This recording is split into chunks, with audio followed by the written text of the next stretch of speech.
Eh bien, nous avons mieux pris la mesure du danger réel qui nous impacte déjà gravement au travers de ces interventions. Mais nous ne restons pas les bras croisés. Nous avons vu dans le film ce matin comment les organisations civiles agissent déjà. Et bien maintenant, nous allons voir un autre film réalisé par la même personne qui présente comment les entreprises agissent. 4 nous donne l'exemple, Vuicha Environnement, Miarine, Tsena OW et Biogaz Nguvu Madagascar.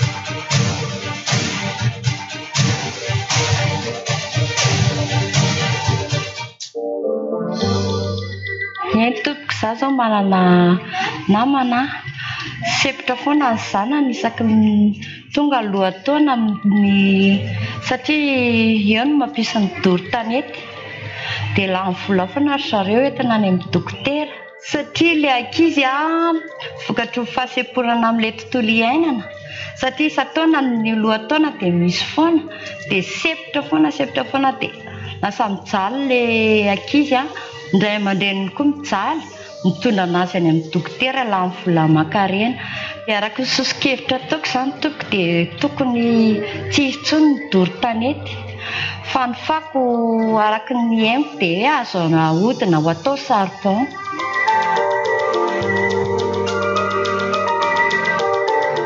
Les méfaits de la dégradation de l'environnement constituent à l'heure actuelle la première cause de mortalité à Madagascar et sont à l'origine de 1 décès sur 5. Les enfants sont les premières victimes, succombant à diverses maladies dues aux facteurs de risque environnementaux, notamment les infections respiratoires aiguës, la diarrhée et le paludisme. Antananarivo occupe aujourd'hui le rang de 2e ville la plus polluée au monde, avec une émission de particules fines 10 fois supérieure à la norme fixée par l'OMS. Quant à la Grande Île, elle se classe actuellement à la 174e place sur 180 pays, dans le classement 2020 de l'indice de performance environnementale, qui est une évaluation portant sur l'efficacité des politiques environnementales et basée sur la santé environnementale, telles que la qualité de l'air ou l'émission de métaux lourds dans l'atmosphère et la vitalité de l'écosystème, pour ne citer que la perte de couverts forestiers ou les émissions de pollution. L'heure est grave et appelle à la mobilisation de tous. Des actions sont déjà entreprises en vue de lutter contre cette situation inquiétante, notamment par des entreprises vertes qui placent l'écologie, la protection de l'environnement et la lutte contre la pollution au centre de leurs activités. À Madagascar, les déchets issus des différents équipements électriques et électroniques ne bénéficient pas d'une considération suffisante alors que leur toxicité nuit gravement à l'environnement et par extension à la santé de la population. Les dispositifs de traitement de ces types de déchets, particulièrement polluants, sont assez exceptionnels dans le pays. Sauf dans de rares cas, ils sont traités de la même manière que les déchets domestiques, par incinération ou par abandon sur des sites inappropriés. C'est dans ce contexte que l'entreprise Vuicha Environnement a décidé d'agir en vue de diminuer les risques de maladies imputables à la pollution des sols et à l'exposition aux produits toxiques, faisant ainsi figure de précurseur dans ce domaine à Madagascar.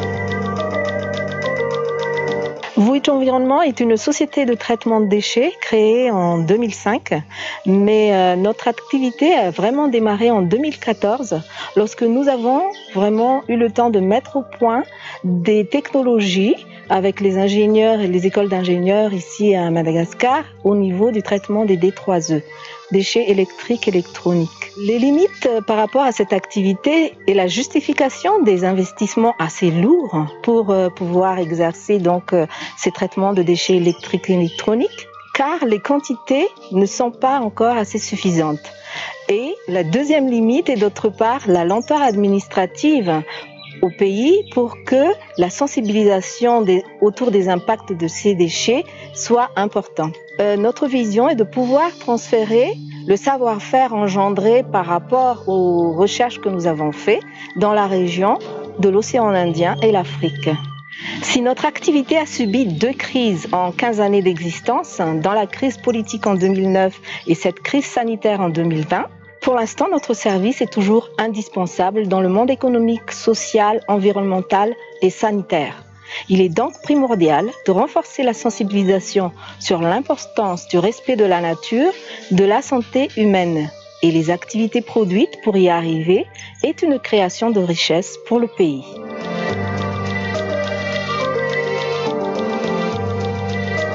Les forêts de la Grande Île, pièce maîtresse de l'écosystème pour le renouvellement de l'air, sont constamment menacées par les feux de brousse et la surexploitation à diverses fins, dont notamment la production de charbon de bois, principale énergie domestique utilisée par les ménages malagasy. Aujourd'hui, seuls 20% de la superficie de Madagascar abrite encore des forêts, alors même que le rythme de la déforestation continue de s'accélérer avec une destruction des milieux forestiers d'une superficie estimée entre 50 000 et 100 000 hectares chaque année. Des initiatives vertes existent néanmoins en vue de remédier à cette situation alarmante, parmi lesquelles la production de charbon vert, issu de la transformation des déchets organiques, le domaine d'expertise de la société Miarn. Ny société Miarn dia société mamadika ny fako biodégradable ho lasa charbon biologique na charbon vert. Ny société Miarn dia projet nandritra ny 7 taona. Amin'izao fotoan'izao izy efa lasa société SARL nanomboka tamin'ny février 2020. Manana obstacle maromaro ny société Miarn. Voalohany indrindra aloha ny siège-nay aty Anjepy, aty amin'ny toerana be orana. Dia eo amin'ny fanaovana production zany dia somary sahirana kely izay amin'ny fanahazana. Dia noho izany izay dia mieritreritra ny kisaka kely any amin'ny périurbain. Ao anatin'izay koa mantsy tsinona satria lafo ny transport. Dia anantona kokoa ny matière première izany hoe ny fako nandrenivohitra mihitsy no ho ampiasaina mba ahafahana mamadika an'ilay izy ho lasa charbon. Ny obstacle nay faharoa indray dia resaka machine.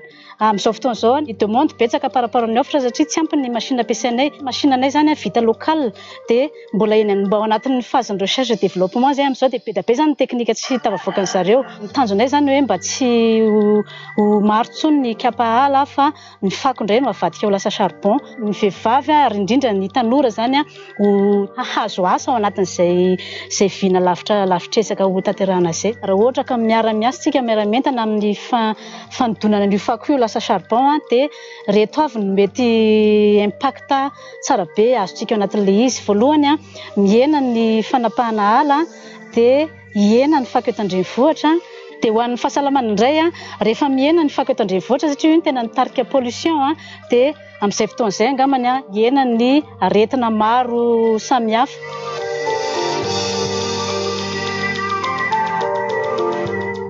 Réduire la dépendance des foyers malagasy au charbon de bois en tant que combustible de cuisson constitue le principal défi à relever dans la lutte contre les effets néfastes de la dégradation de l'environnement sur la santé de la population.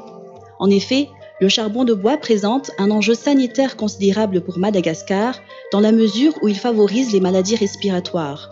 D'une part, son utilisation contribue à la pollution de l'air intérieur et d'autre part, sa production accentue la pollution de l'air extérieur en raison des fumées de combustion et de la baisse de la capacité d'absorption du CO2 due à la réduction de la superficie forestière. Face à l'urgence de la situation, de nombreuses alternatives au charbon de bois sont actuellement disponibles, parmi lesquelles le biogaz. Biogaz Ingouv Madagascar figure parmi les entreprises vertes s'illustrant dans ce secteur et se démarque de ses pairs par son dispositif exploitant également les matières fécales humaines, contribuant par la même occasion à la lutte contre la pollution de l'eau.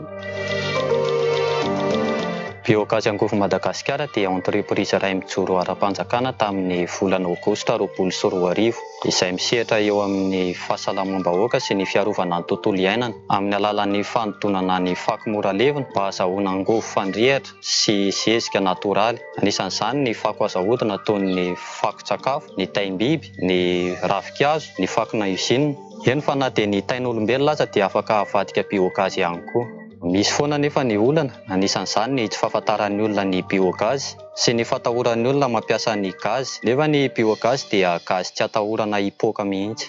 Anisan'ny olana ihany koa ny eo amin'ny materiel fananganana azy izay afarana avy any ivelany, nefa afaka amboarina tsara eto an-toerana izany satria ny fahaizana misy fa ny financement no olana. Ny orinasa biogazy angovo Madagasikara dia manana tanjona. Voalohany amin'izany ny fanaparitahana ny biogazy manerana ny Madagasikara mba hisorohana ny fanapahana ny ala amin'ny fampiasana ny kitay sy charbon. Ny tanjona faharoa izay anisan'ny lehibe indrindra dia ny anangana digesteur communautaire izay mamatsy tokantrano arivo mahery, manasa ny olona ary hampiasa ny biogazy fa miaro ny tontolo iainana sy ny fahasalamana.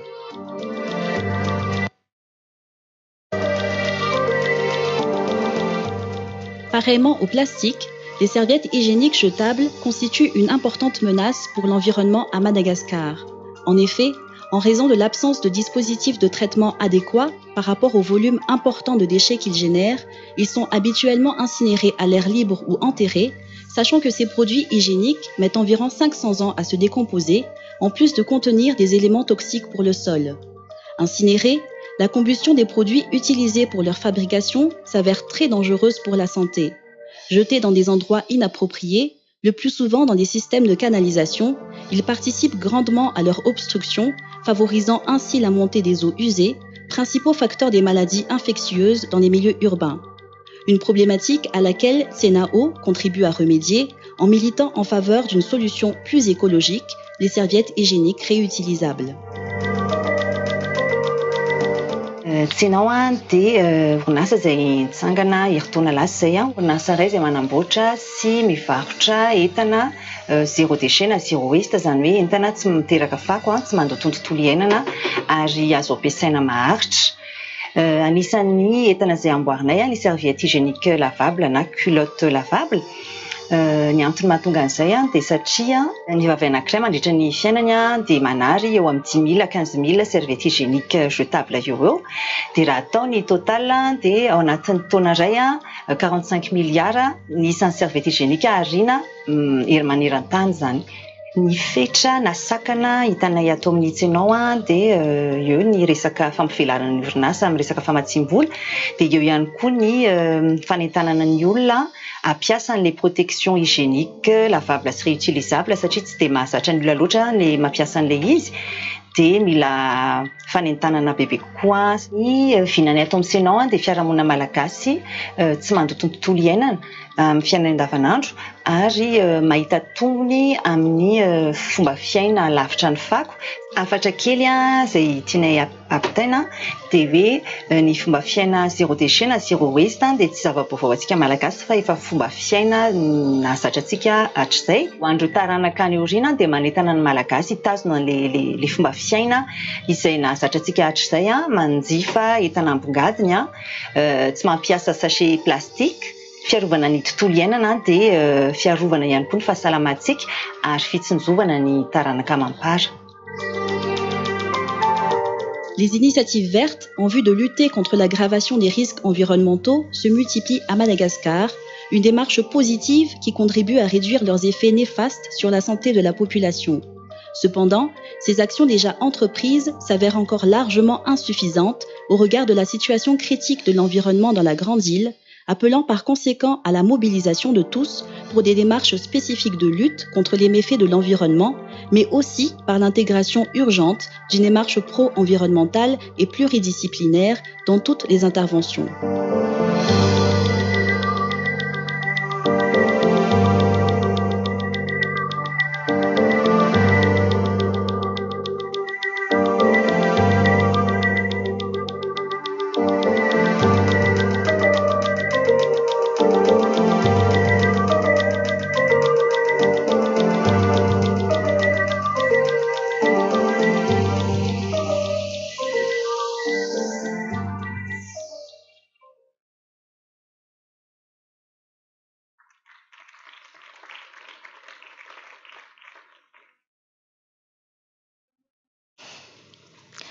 Les Global Shapers croient qu'il est possible de bâtir des villes où tous, sans discrimination, peuvent vivre en sécurité pour se réaliser dans leur singularité.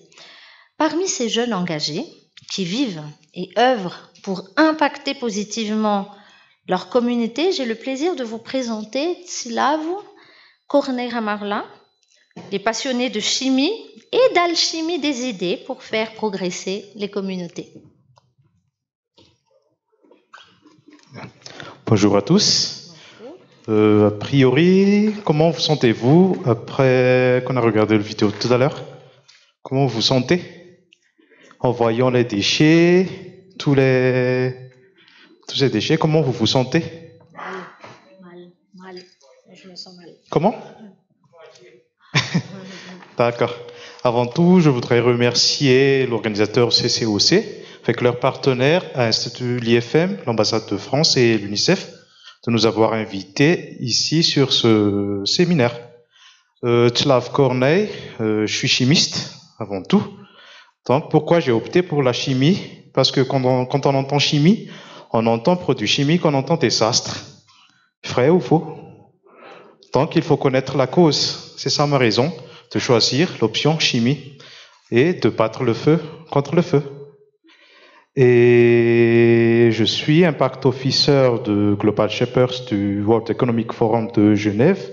Global Shapers, c'est une association qui se mobilise dans chaque pays et représenté par un hub de capitale du pays et parrainé par le World Economic Forum. Plutôt, nous œuvrons dans des actions qui ont des impacts économiques et sociaux. L'environnement est inclus dans nos actions. Pourquoi nous avons choisi ce domaine? Tout d'abord, nous sommes concentrés à Tana puisque, comme a dit le vidéo tout à l'heure, c'est la ville en amont de la saleté. C'est une ville très sale. Comme dit, Antananarivo produit près de 250 000 tonnes de déchets par an.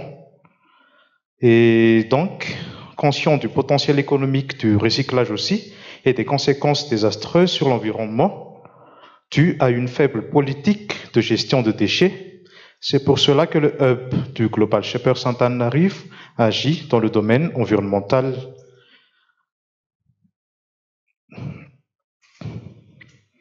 Et puis, comparé aux capitales d'Afrique et du monde, Antananarivo est loin d'être en termes d'urbanisation. Et il y a beaucoup de défis actuellement, en citant par exemple le chômage, la gestion de déchets, la pollution, les infrastructures urbaines, etc. Et le problème de déchets à Antananarivo, c'est que la plupart des déchets, comme tout à l'heure nous avons vu, c'est que dans la capitale, ils finissent tous par être incinérés dans des décharges, ce qui pollue fortement l'air qu'on respire. Et au cours des 10 dernières années aussi, de nouvelles structures, comme présent ici, il y a Environnement avec Madame Farr, qui sont axés sur le traitement de déchets et ont commencé à émerger. Sur ce, il y a le petit problème quand ils ont énoncé sur la vidéo, c'est qu'ils n'ont pas encore de structure efficace et surtout de visibilité vis-à-vis de la communauté locale. Après cela, j'aimerais vous demander une question. Est-ce que vous êtes conscient de notre combat, de la lutte contre le changement climatique? Bien sûr. Et qu'est-ce que vous faites par rapport à cela? Et là, je trouve qu'il y a seulement que les gens conscients qui viennent dans un séminaire pareil, mais il n'y a pas les autres qui ne sont pas encore conscients qu'il faut qu'ils viennent. Donc, par rapport à cela, nous sommes conscients, mais nous, est-ce qu'on se mobilise vis-à-vis dans notre communauté? Oui, non? D'accord. C'est vis-à-vis de cela que je vais vous présenter notre projet en tant que chef de projet de Shape My City Future de Global Shapers. Shape My City Future, l'objectif global, c'est la mobilisation de la communauté locale, pas seulement la conscientisation ni de la sensibilisation. Le fait qu'on constate au niveau de la communauté locale, c'est que il y a les structures comme nous qui viennent et qui leur sensibilisent pour dire ne jette pas les déchets, trie les déchets, etc.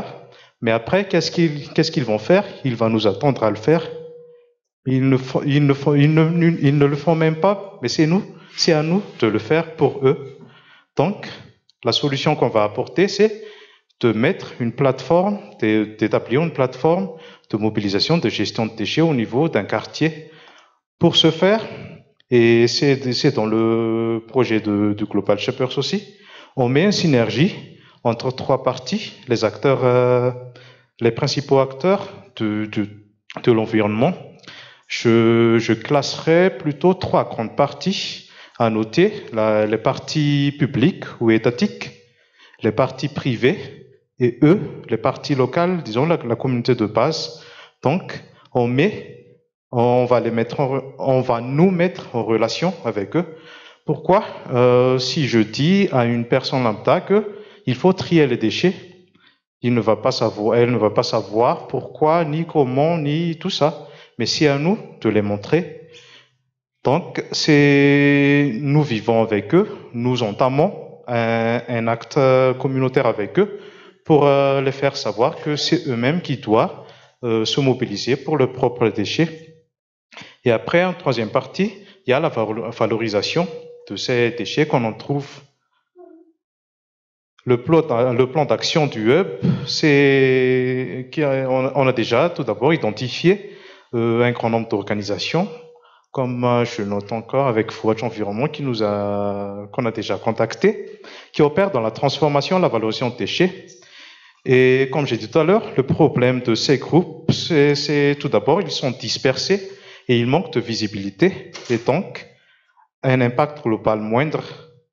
Alors que ici à Madagascar, comme nous sommes en amont d'une ville un peu sale, il faut qu'on ait un impact global un peu plus élevé sur l'environnement. Et au cours des 6 prochains mois, le hub va créer une synergie entre ces organisations et les mettre en contact avec des entreprises pilotes via la plateforme humanitaire du secteur privé de Madagascar. C'est ce qu'on va mettre en place, établir une plateforme de mobilisation avec les acteurs que j'ai cités tout à l'heure. Pour conclure, la gestion de déchets est l'un des plus grands problèmes de la capitale d'Antananarivo. Notre hub contribuera largement à la résolution de ces problèmes dans les années à venir. Et un petit message, c'est que ne soyons pas égoïstes, mais partageons nos savoirs, partageons nos expériences vis-à-vis de la communauté locale afin qu'eux-mêmes, ils se mobilisent pour la lutte contre le changement climatique. Merci à vous. Merci.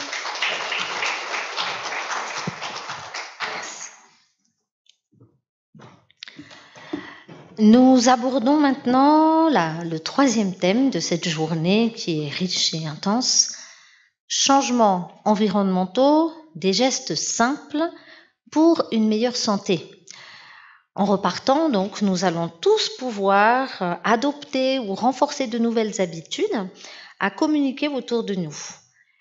Et nous aurons 3 interventions, par l'éducation nationale, par la société civile et par la recherche, suivies d'un débat qui est cher à notre cœur car la diversité d'idées exprimées et valorisées nous permettent d'avancer.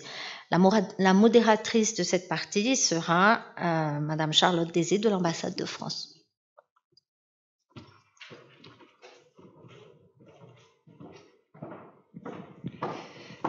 Merci Anta. Bonjour à vous toutes et vous tous. Donc entre JB et Anta, je pense que je n'ai plus grand-chose à dire. Ils ont déjà à peu près présenté cette session. Donc effectivement, la matinée, on la voulait axer sur l'état des lieux, sur où on en est à Madagascar, sur l'environnement, ses méfaits sur la santé, les plans, leur mise en œuvre. Ensuite, donc, on a fait ce focus sur la pollution et la santé.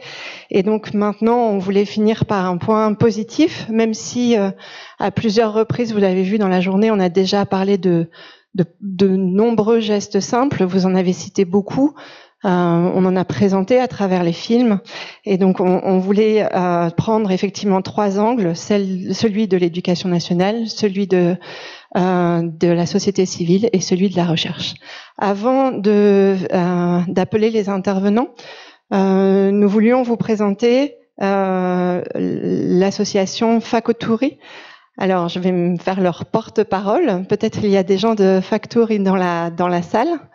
S'il n'y en a pas, donc Factory, c'est un jeu de mots. Alors, c'est pas moi qui vous l'apprendrai. Faku en malgache veut dire déchet. Et si on dit rapidement le mot, factory veut dire usine en anglais. Et donc, l'idée, c'est une usine de transformation des déchets en de nouveaux produits de valeur plus élevée, selon un processus de recyclage de compétences et de matières insoupçonnées. Donc, Factory est un des partenaires de cette journée et pour la journée a créé les affiches que vous voyez là-bas et qui sont exposées depuis ce matin. L'idée étant de proposer des supports de communication pour inciter à des gestes simples, pour inciter la population à effectuer des gestes simples et à prendre conscience des méfaits sur l'environnement et les conséquences donc sur la santé. Voilà, donc je vous invite à passer devant, à les regarder. Donc, tout d'abord, donc nous allons inviter Madame Zhu Lalaïne Raontavululun, qui est la chef de service de l'éducation environnementale pour le ministère de l'Éducation nationale et qui va nous faire sa présentation.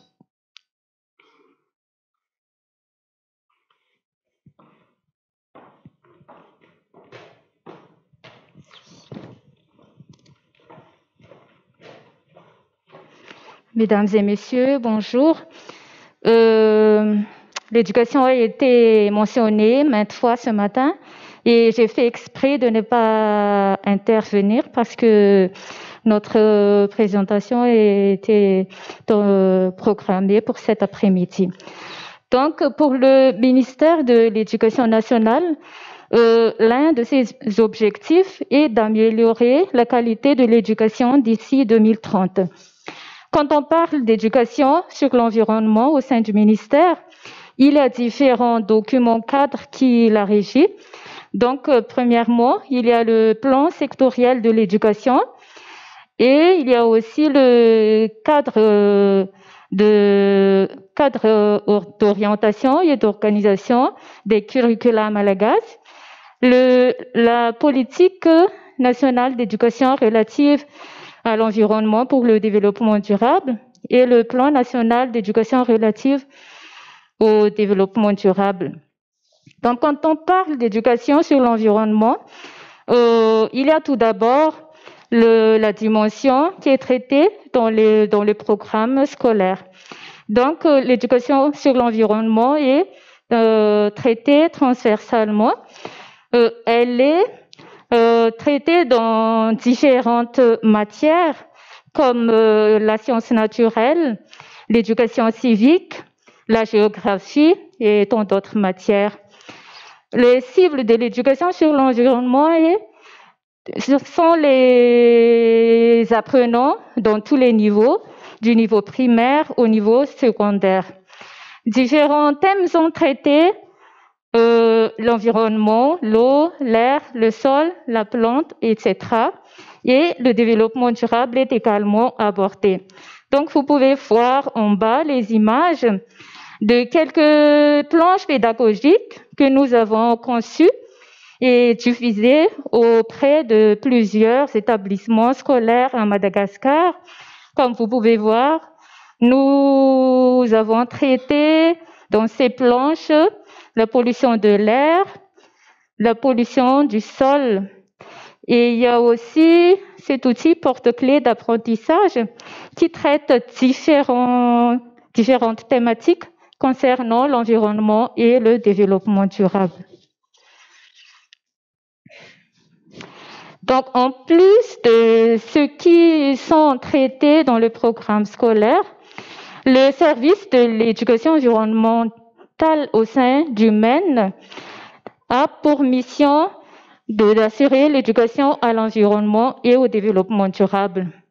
Les cibles ne sont pas seulement les apprenants de tous les niveaux, mais il y a aussi la communauté, parce que le service est rattaché à la direction de l'éducation de masse et du civisme.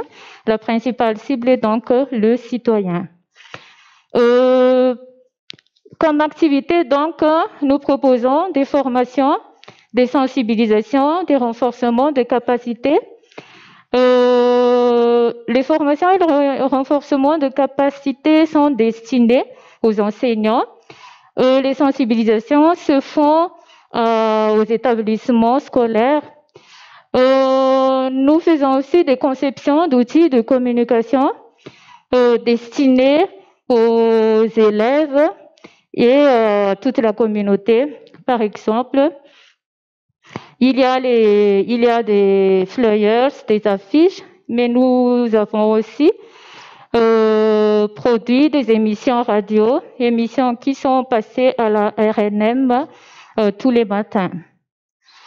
Donc, les différentes thématiques que nous abordons au sein du service sont l'environnement, le développement durable, la pollution, le changement climatique. Et il y a aussi une nouvelle thématique, par exemple l'agroécologie. Donc, c'est une thématique qui est surtout destinée aux apprenants dans les zones rurales. Il s'agit donc d'apporter des nouvelles techniques d'agriculture qui respectent l'environnement tout en assurant une production plus conséquente que de l'agriculture traditionnelle. Donc, dans la réalisation de toutes nos activités, nous avons développé un partenariat public-public, par exemple avec le ministère de l'Environnement et du Développement durable. Nous sommes en train de finaliser un accord cadre et de redynamiser également une plateforme des acteurs en matière d'éducation relative à l'environnement et au développement durable. Nous travaillons également avec le Centre de recherche en éducation environnementale qui est rattaché à l'ENS, au ministère de l'Enseignement supérieur. D'autres partenariats, donc, nous travaillons avec des ONG comme le GSDM et le GIZ ProSol, conservation centrée sur la communauté, la conservation internationale, Action sans frontières, Graines de vie et UNICEF. Dans la réalisation de nos activités, nous avons encore besoin de développer encore plus les partenariats parce que nos zones d'intervention sont larges, donc c'est tout Madagascar, il y a les 22 régions, alors qu'actuellement, nous ne couvrons pas toutes les 22 régions à Madagascar. Comme perspective, donc, il y a la promotion des outils de communication. Nous avons déjà conçu plusieurs outils de communication, donc nous devons les distribuer aux cibles concernées, mais également accompagner les enseignants, les responsables éducatifs dans l'utilisation de ces outils de communication. Actuellement, nous avons développé des outils d'apprentissage avec UNICEF Madagascar que nous devons aussi distribuer aux établissements scolaires tout en promouvant donc la mise en place de l'école verte. Et enfin, donc, nous sommes mandatés également d'intégrer la dimension environnementale dans la politique éducative à Madagascar. Pour conclure, la mission du ministère de l'Éducation nationale en termes d'éducation sur l'environnement pour le développement durable est de former un citoyen capable d'entretenir son environnement, d'en tirer le meilleur de son environnement, mais également de garantir un environnement meilleur pour les générations à venir. Je tiens à remercier donc les organisateurs de cette journée débat d'avoir invité le ministère de l'Éducation nationale. Merci de votre attention.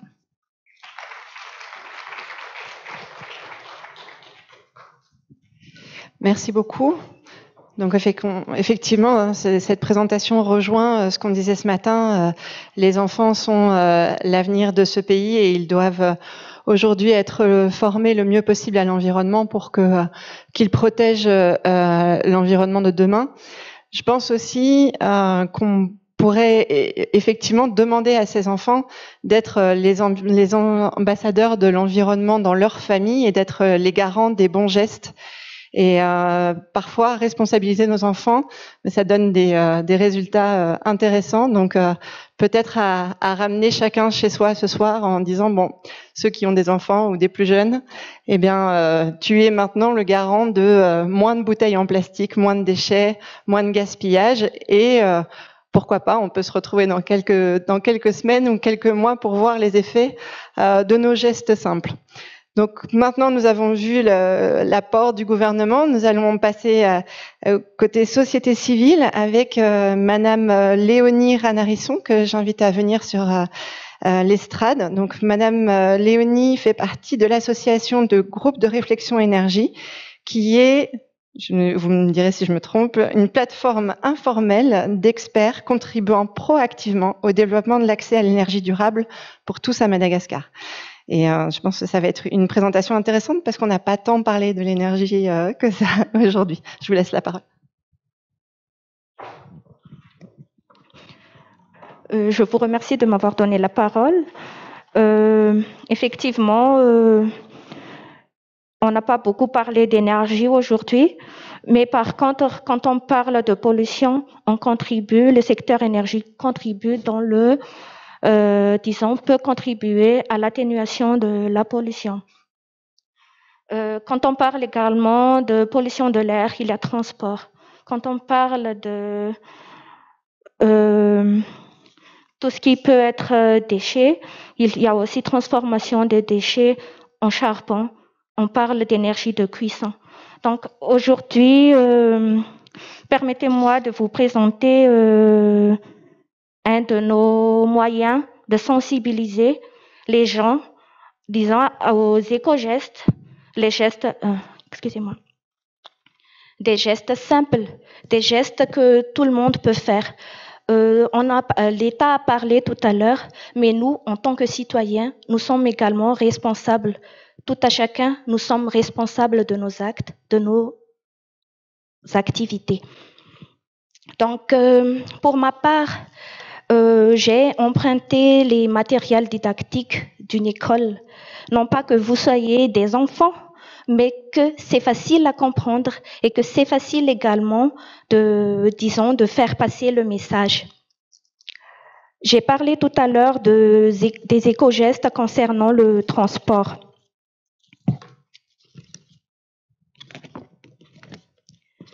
Donc, ici, vous pouvez voir sur les photos, sur les matériels. On a parlé tout à l'heure des voitures qui polluent.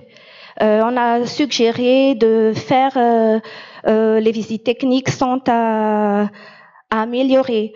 On a parlé également de ne pas importer les véhicules qui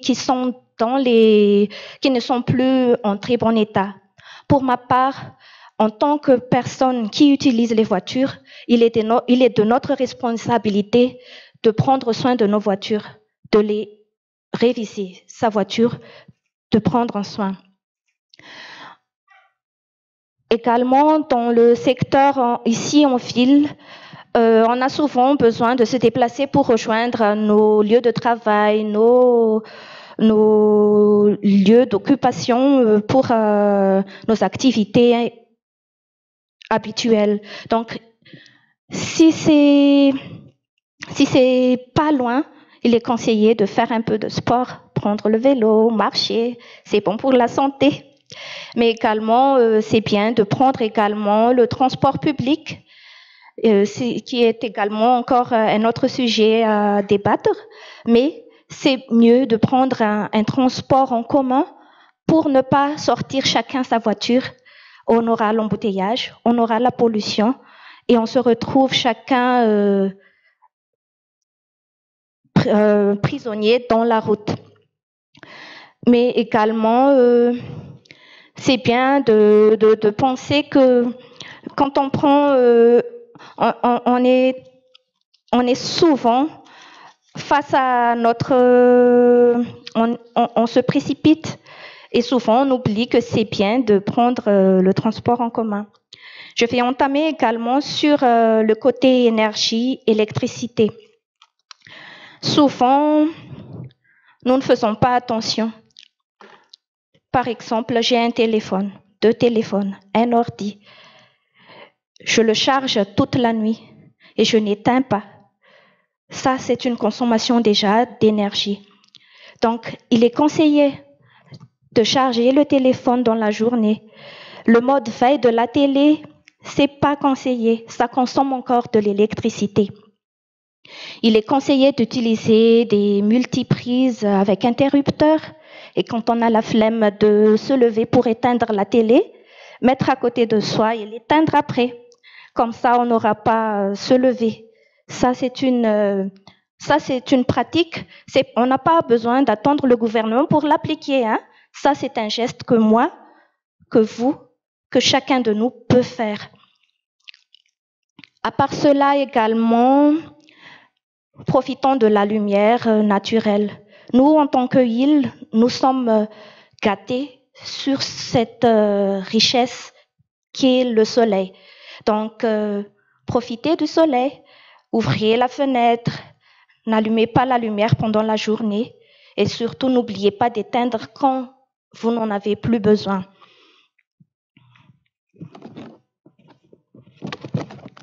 À part cela aussi, actuellement, il y a beaucoup, nous utilisons beaucoup des appareils électroménagers pour faciliter notre quotidien.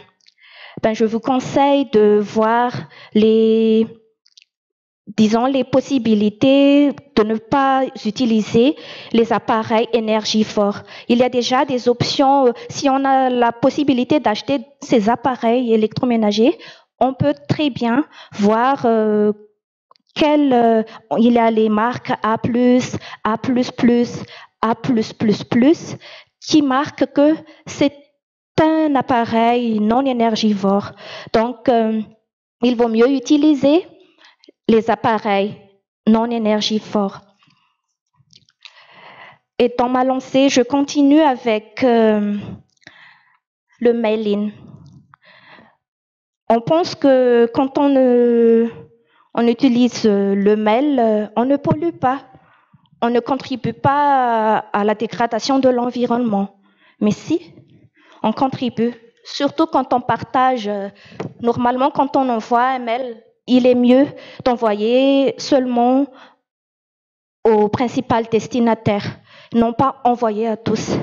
Parce que chaque mail peut contribuer déjà, chaque envoi de mail, ça consomme de l'énergie. Donc, consommation d'énergie, besoin de consommer l'environnement. Il y a également, c'est mieux aussi d'utiliser les SMS par rapport si c'est pas urgent, si c'est pas un mail, si c'est pas besoin d'un mail officiel, il est conseillé d'utiliser plutôt les SMS et ne pas stocker tout. Nous, en tant que Malgaches, on nous reproche souvent d'être des collectionneurs, des personnes qui gardent tout chez soi. Videz vos corbeilles. Ne gardez pas les mails inutiles, les mails de publicité et tout ça. Il faut les vider, car chaque mail conservé, il y a un central qui consomme de l'énergie pour les garder, les stocker. Excusez-moi. À part cela aussi, on va entamer l'unité l'eau, l'usage de l'eau. C'est souvent sensibilisé, c'est souvent demandé. Ne gaspillez pas l'eau. L'eau, c'est la vie. Ben oui, c'est vrai. Nous, par exemple, ça fait 2 ans qu'on n'a pas l'eau. Donc, on a dû faire un puits. Et on sait comment c'est dur de ne pas avoir l'eau courante chez soi. Donc, pour conseil, maintenant, il va y avoir la saison des pluies. Je vous conseille d'utiliser des bacs, des seaux, des bidons pour conserver l'eau. Ça peut être utile, ça peut être encore pour les fleurs, être conservé, utilisé. Également, on a souvent tendance à dire bon, la douche, c'est cool. Oui, c'est vraiment cool, mais c'est bien aussi pour mieux rationaliser notre eau, d'utiliser un seau d'eau pour prendre sa douche. Mais disons, c'est mieux aussi d'utiliser une douche par rapport au bain. C'est pas tout le monde qui a la possibilité d'avoir un grand baignoire, mais pour ceux qui peuvent se le permettre, c'est bien conseillé d'utiliser une douche par rapport à un bain. Pour nous, par exemple, on récupère encore l'eau de la lessive, la dernière cuvette de l'eau de rinçage pour l'utiliser après dans les toilettes. L'eau qui a encore du savon, c'est pas bon pour les micro-organismes dans le masse-fer pour la toilette. Donc, on garde l'eau, la dernière eau de rinçage pour l'utiliser encore pour les toilettes. Ça, c'est pas les choses que je déclare, je sensibilise ici sont déjà, on l'applique. Hein. C'est pas que on parle pour pour sensibiliser. Il faut l'appliquer. C'est ça en fait. Je pense que chacun de nous sait déjà un ou deux de ces photos. Mais est-ce qu'on l'applique? Et c'est ça notre action en tant que citoyen, de s'impliquer, d'agir.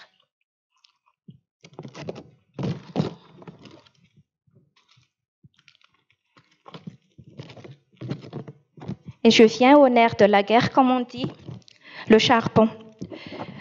Il y a déjà beaucoup de solutions apportées, il y a déjà des entreprises vertes qui investissent. Mais nous, en tant qu'utilisateurs,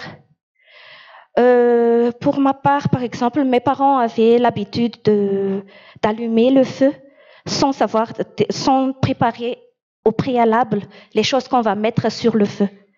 Donc, c'est vraiment à déconseiller parce que ça va consommer, le charbon va seulement se consumer là tout seul, sans rien sur le foyer. Donc, c'est bien de ne pas faire ça. Il faut préparer à l'avance qu'est-ce qu'on va mettre sur le feu. Il est conseillé également de mettre le couvercle pour cuire parce que ça garde la chaleur et ça diminue le temps de cuisson et ça diminue le charbon consommé. À part cela aussi, il y a déjà les entreprises vertes qui vendent les charbons verts. C'est conseillé également de les utiliser, également les foyers améliorés. Il y a déjà pas mal de producteurs qui en produisent. À part cela, pour le frigo, quand on achète un frigo, il y a un petit manuel à l'intérieur. C'est bien de suivre également la place, d'utiliser les bons compartiments pour les aliments, parce que ça contribue à la consommation de l'énergie. Donc, c'est bien de réviser comment on place nos aliments dans le frigo. On a tendance également de faire bouillir de l'eau pour boire. Mais c'est bien d'utiliser un thermos quand on fait bouillir l'eau, d'utiliser un thermos après pour conserver l'eau chaude, mais pas de bouillir à chaque fois. Ça consomme non pas l'électricité seulement, mais le charbon, tout ce qui peut se rapporter à l'énergie.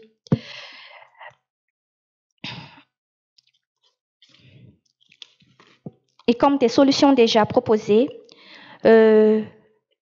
chacun de nous peut contribuer à faire des reboisements.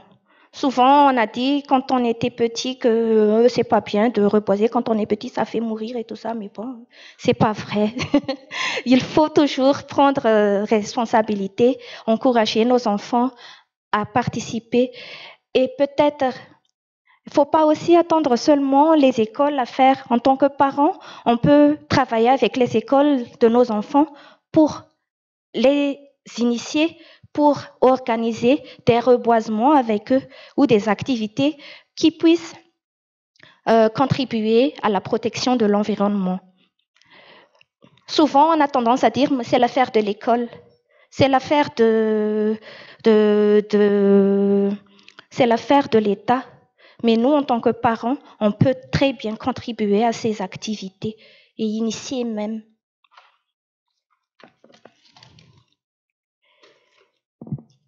Et comme on a dit, chacun de nous est responsable. Chacun de nous, la plupart du temps, actuellement, on confond besoin et envie quand on fait des achats. Peut-être que j'ai pas besoin d'un nouveau pantalon. Peut-être que j'ai pas besoin d'un grand pot de confiture. Mais comme c'était, au rabais, je l'ai acheté. Après, je me retrouve avec un truc que je n'utilise même pas. Et après, ça va aux déchets. Donc, pour consommer bien, chacun est responsable de ses déchets. Chacun est responsable de chaque achat qu'il fait. Il faut éviter de confondre besoin et envie. Il faut consommer moins et il faut consommer mieux. Et il faut privilégier également les produits locaux. Ça fait tourner déjà l'économie au niveau local, mais en même temps, ça réduit le transport. Donc, il y a moins de va-et-vient, il y a moins de pollution de l'air causée par le transport des marchandises. Donc, c'est bien d'utiliser les produits locaux. C'est bien aussi d'acheter des choses qui étaient déjà soulevées tout à l'heure, d'acheter en vrac, de ne pas toujours s'emballer sur les emballages, parce qu'après on se retrouve avec des nids de rats à la maison. On n'arrive pas à se débarrasser. On pense qu'on va les réutiliser, mais au final, on se retrouve avec un grand panier avec des tas de sachets à l'intérieur et que ce sont les cafards et les souris qui vont faire leur nid à l'intérieur. Donc, par exemple, en un mois, j'aurais besoin d'1 kilo de sel. Je fais pas, au lieu d'acheter 10 sachets de sel de 100 grammes, je vais acheter un sachet de 1 kilo. Donc, ça réduit déjà de 10 sachets à 1 sachet d'emballage. Donc, c'est conseillé de voir comment est la consommation dans la maison, comment acheter mieux, comment acheter avec moins d'emballage. Pour nous, pour acheter les moufgas, les ramanounak et tout ça, les viandes hachées, on emmène déjà les boîtes, on réutilise les boîtes. On ne demande pas « missasé ». Non, on ne demande plus « missasé ». Non, on prend notre barquette à la maison, on ramène chez l'épicier d'à côté, chez le vendeur de moufgas, et on utilise notre boîte. Et on nous reconnaît déjà sur cette façon de faire. Dès qu'on voit la boîte, ah, c'est fou, pour acheter les viandes hachées ou les viandes chez le boucher. Donc, pour finir mon intervention, chacun de nous est un acteur. Chacun de nous peut sensibiliser. Chacun de nous peut agir. Il faut partager autour de soi. Il faut savoir dynamiser les gens autour de nous pour agir. Il ne faut pas attendre. À force d'attendre, on n'obtient que de l'âge. Hein. On vieillit seulement. On n'obtient rien. On obtient seulement l'âge. Donc, je vous invite à agir, à sensibiliser Merci beaucoup.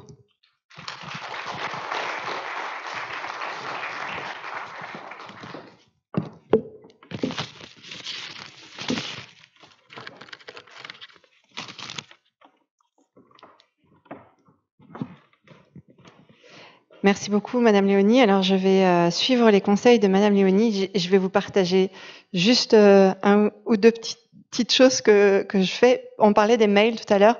Il faut pas seulement vider les boîtes. Vous savez, vous recevez plein de mails de pub. Et en fait, vous avez toujours la possibilité de vous désabonner en bas.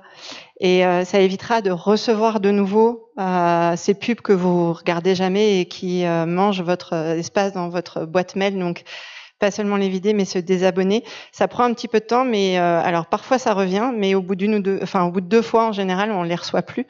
Et du coup, c'est un geste pour l'écologie. Ces gestes-là, on les retrouve sur un site français que je vous conseille qui s'appelle Ça commence par moi. Je ne sais pas si vous connaissez. C'est un jeune Français qui a lancé et qui a écrit un livre maintenant sur ça. Et il propose 365 gestes simples à faire. Donc ça va effectivement des boîtes réutilisables au vidage de boîtes de mail. Enfin, et tout est, je pense, à peu près reproductible ici à Madagascar. Ça vaut le coup d'aller regarder parce que ça donne plein de petites idées. Alors, on n'a pas tous le temps de faire notre propre savon, etc. Mais on a le temps d'en faire au moins quelques-uns de ces gestes simples sur les 365 qu'ils proposent. Donc voilà. Et ça peut être aussi un challenge de se dire, allez, j'en fais au moins 10 dans l'année et de voir comment ça se passe. Très bien, donc merci beaucoup pour voilà, on est vraiment dans les gestes simples et maintenant on va accueillir Madame Claude Anne Gauthier qui est donc la représentante à Madagascar de l'Institut de recherche et développement et du Muséum national d'histoire naturelle et donc on va finir sur cette dernière intervention sur l'apport de la recherche et comment aider les populations à avoir des gestes simples pour l'environnement et la santé. Claude Anne.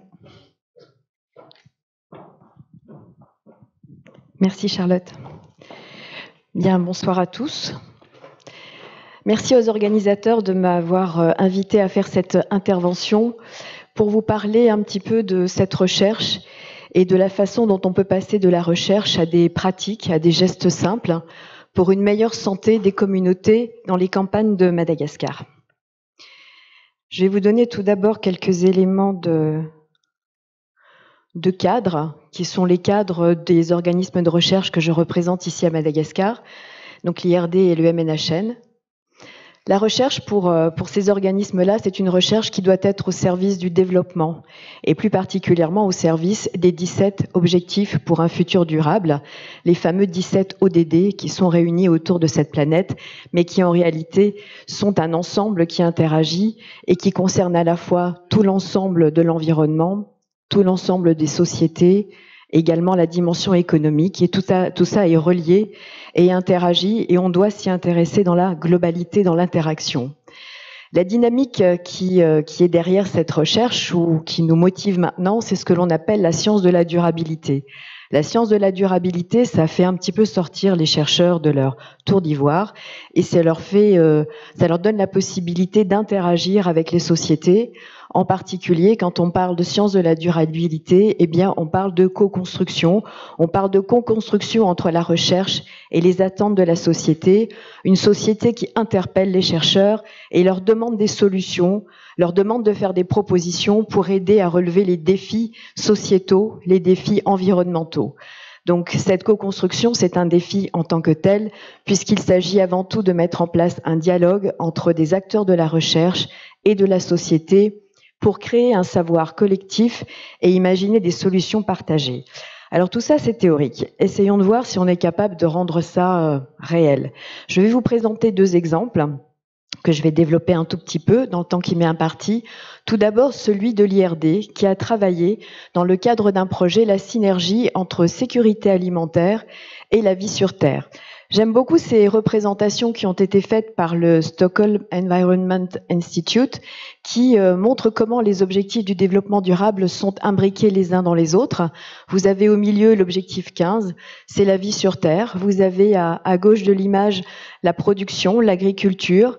l'économie liée à l'agriculture, et puis vous avez cette petite boîte, l'ODD 4, qui est une éducation de qualité, renforcement de capacité, de compétences, et tout ça dans un joli écrin environnemental préservé. Alors j'ai choisi de vous présenter un exemple qui est celui de l'agriculture et le changement climatique, et d'aller à la rencontre d'agriculteurs malgaches dans les campagnes et qui vont adopter une pratique de l'agroécologie, qui vont changer leur pratique précisément pour aller vers quelque chose de plus productif en termes de résultats d'agriculture, également une meilleure qualité nutritionnelle et des gestes nouveaux et durables et une économie améliorée pour eux également. Donc je vous invite pendant 4 minutes à regarder ce petit extrait de ce film sur les agriculteurs malgaches.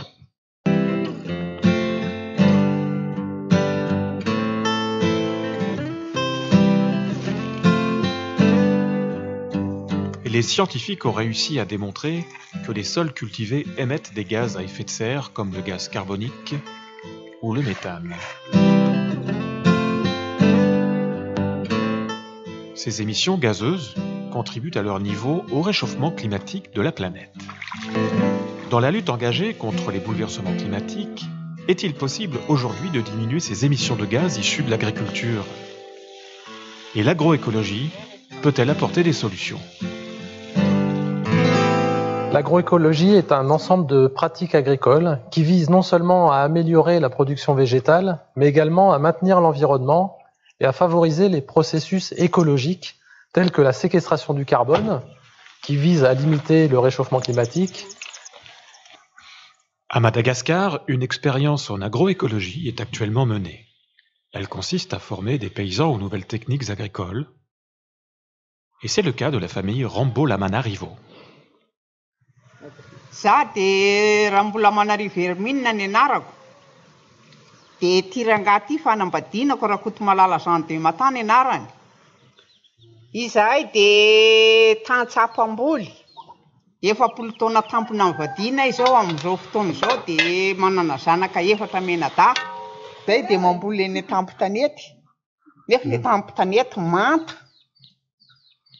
Dia tsy maintsy voatery manisy zezika betsaka izay an. Nefa le zezika alefanay tsy ampy ihany koa fa tsy maintsy mividy nefa mbola amidy tsy dia maharaka. Les recherches développées par les chercheurs et diffusées par les ONG cherchent à améliorer cette fertilité, notamment en jouant sur les matières organiques telles que les composts, les fumiers ou les couvertures végétales mortes ou vivantes à la surface des sols.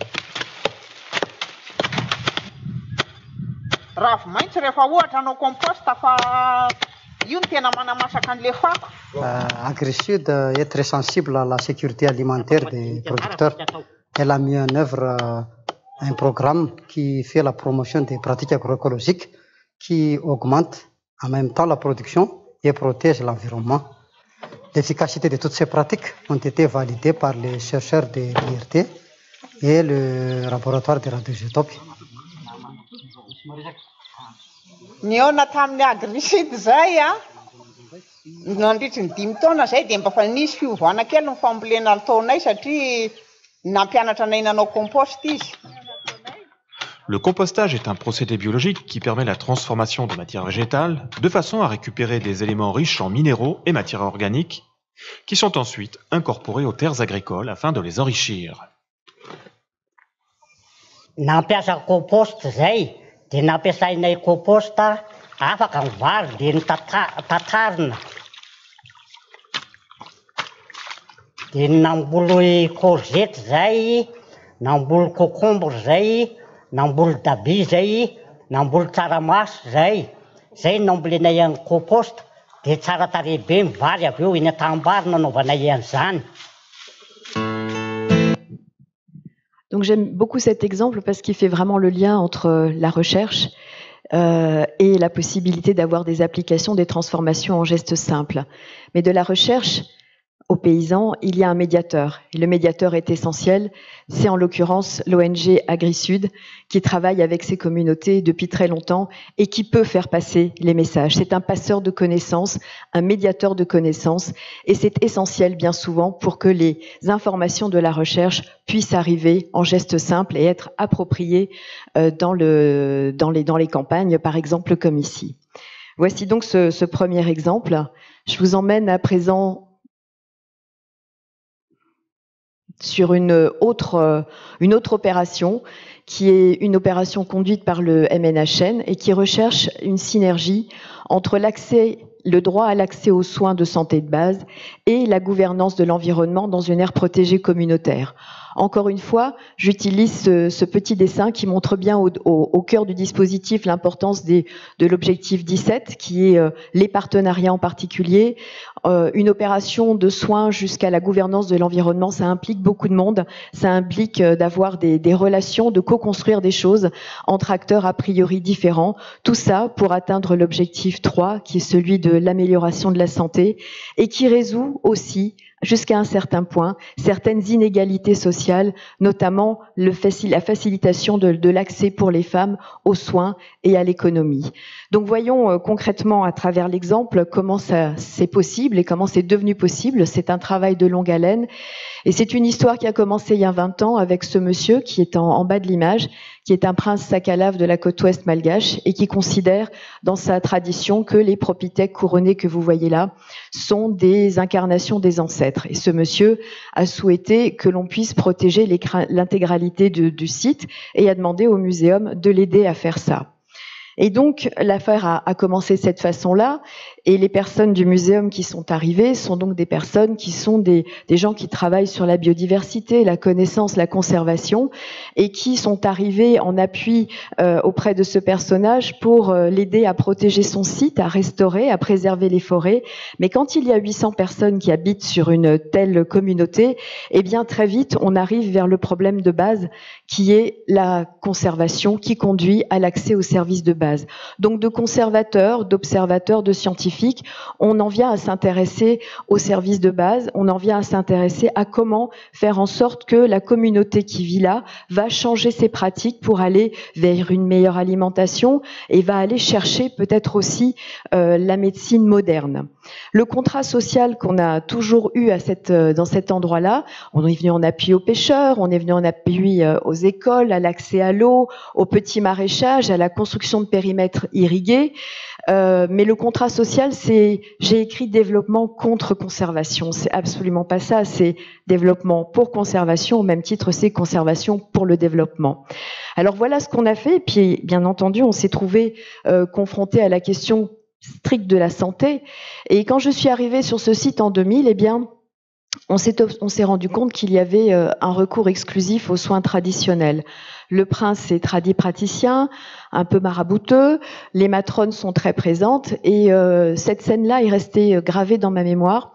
C'est un jeune homme qui est couché dans une case depuis déjà de longues semaines suite à un accident après une rencontre malencontreuse avec un zébu, donc avec une méchante fracture. Il est resté pendant plusieurs mois alité dans cette case, soigné de façon traditionnelle. Il a fait plusieurs tentatives de suicide et ses parents ne souhaitaient pas qu'il rejoigne le centre de santé de base ou encore un hôpital à Majinga. Donc ça a été un véritable choc et du coup, on s'est intéressé à la façon dont on pouvait amener cette communauté, non pas à abandonner tout ce qui est traditionnel, mais aller à la rencontre d'une médecine plus moderne.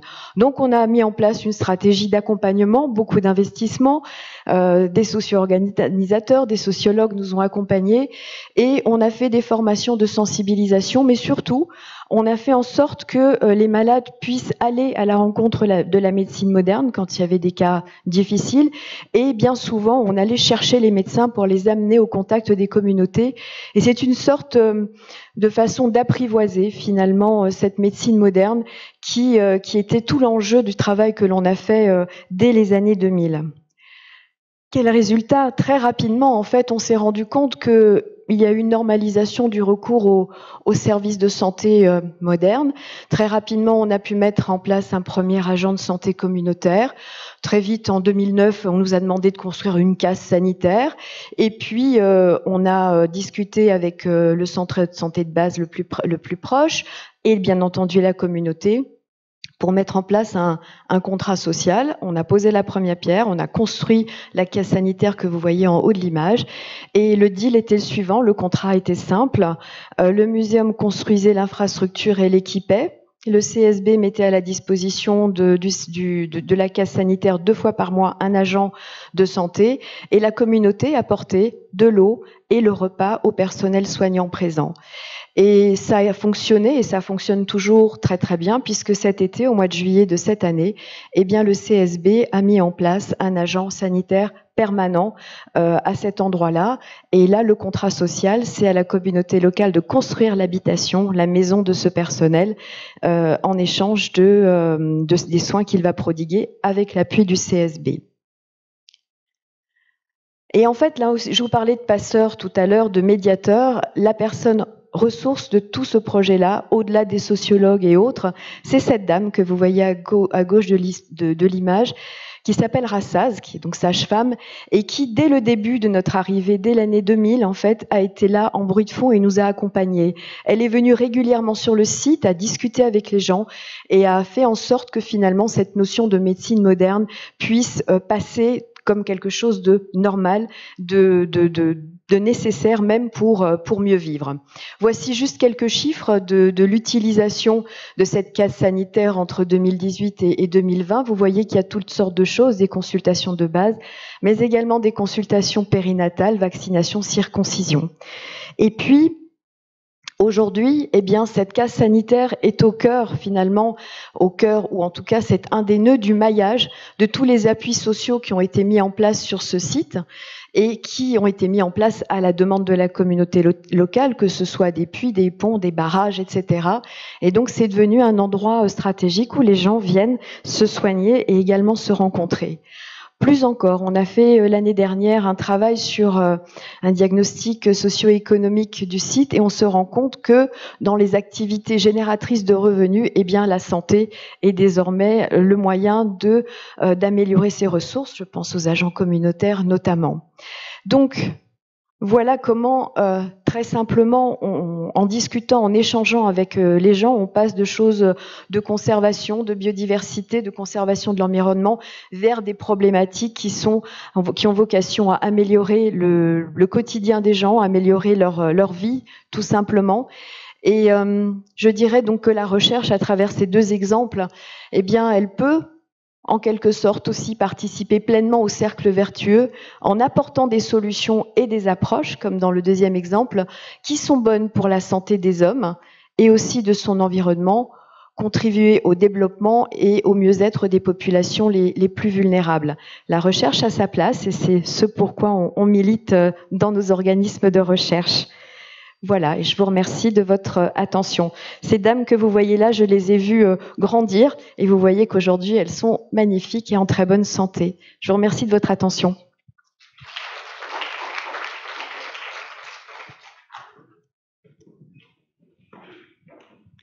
Merci Claudane. Deux beaux exemples de l'amélioration de l'environnement qui impacte sur la santé, mais c'est aussi un exemple de la santé qui impacte sur l'environnement. Et je me dis qu'en écoutant Claudane, on n'a peut-être pas assez travaillé sur ça aujourd'hui. Il y a aujourd'hui de nombreux exemples qui montrent que la santé améliore l'environnement, donc c'est un cercle vertueux. Puisque quand on est en meilleure santé, on travaille mieux, on fait attention plus à sa famille, on améliore son quotidien, on mange mieux, etc. Donc, on fait plus attention à l'environnement. Et ça me fait penser aussi à une présentation que j'avais vue à Genève en janvier, sur le fait que la santé est sans doute un des meilleurs investissements économiques aujourd'hui pour un pays, et on l'oublie souvent, on a toujours l'impression qu'on va dépenser beaucoup, et je pense qu'on peut dire la même chose de l'environnement. Investir dans l'environnement et dans la santé, ce ne sont pas des mauvais investissements, bien au contraire, et on devrait peut-être le rappeler plus souvent à nos dirigeants. Je vais appeler les trois présentateurs, les trois intervenants à venir sur la scène pour répondre aux questions et faire le dernier débat de cette journée. Donc, mesdames, je crois qu'il n'y avait que des dames, c'est ça, oui. Nous avons un panel de femmes pour finir cette journée. Si vous pouvez me rejoindre. Et puis, je vous invite dans la salle à faire des commentaires, poser des questions ou à partager votre expérience sur les gestes simples pour changer l'environnement et améliorer la santé.